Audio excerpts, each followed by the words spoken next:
clay. I call it I meet the clay, and that could make me creative.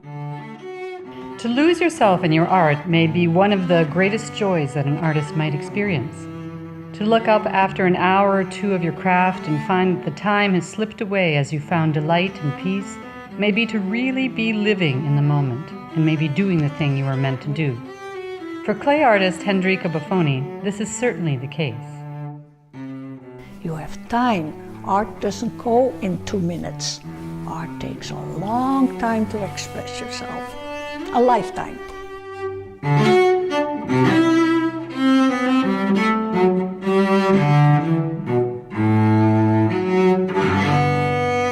While most clay artists often turn to the potter's wheel to create their works, artist HendrikaBuffone found that the wheel actually interfered with her creativity. She tried it and preferred to make her art by hand. How are you going to make it with clay, people say? How do you do this on a wheel? No, it's no wheel. It's coil work. Coil after coil after coil. So you make a platform somehow, wherever you want to go. You make a coil, you pinch.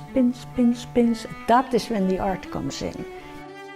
Working only with her hands in a pinch and ring technique that she learned from other clay artists in Den Haag in the Netherlands, Hendrika creates unique and exciting works that are one of a kind.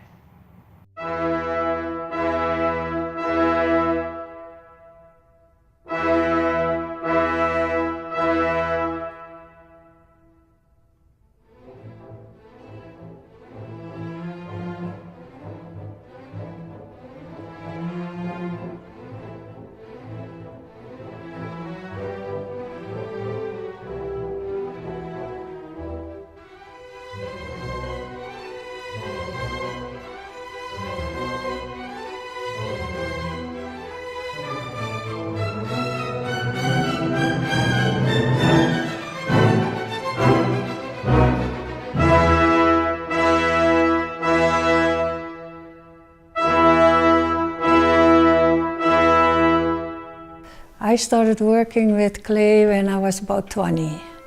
That was in The Hague in the Netherlands.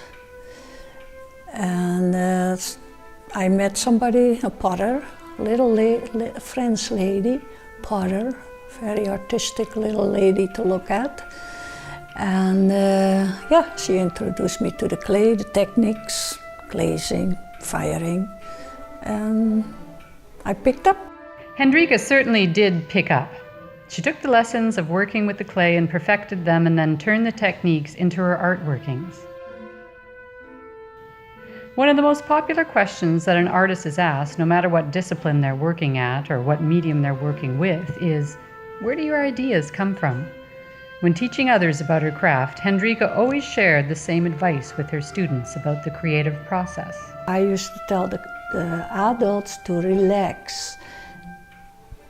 You cannot relax. Think about the sky. Think about things that you never maybe look too much at. You've been too busy.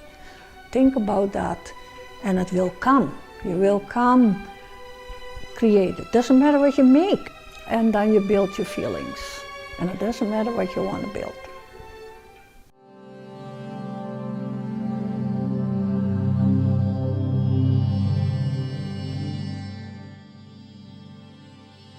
So where does the artistic impulse come from?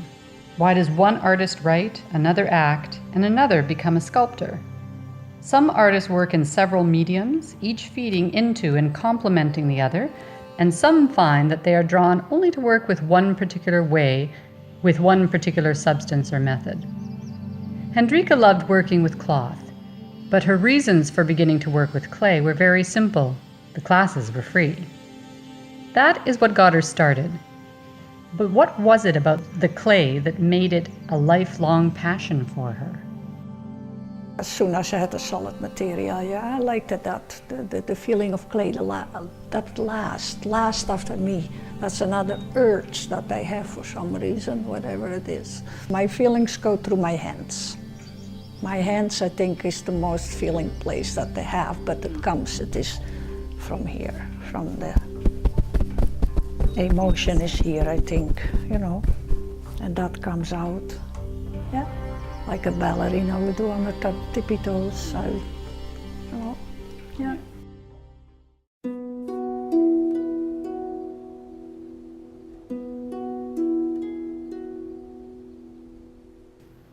Setting herself apart from many other clay artists, Buffone learned an entirely new creative clay technique. This way of molding the clay, although not totally unique to just her, made her work rise to the top. What does she say about all of her artworks out there in the world, owned and cherished by so many other people who have bought and love her art?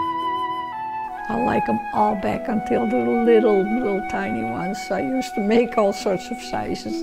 And because also for selling I did, because you had to buy your clay and, you know, so there was cost involved. But if I had a last wish, that would be my wish. Have it all back.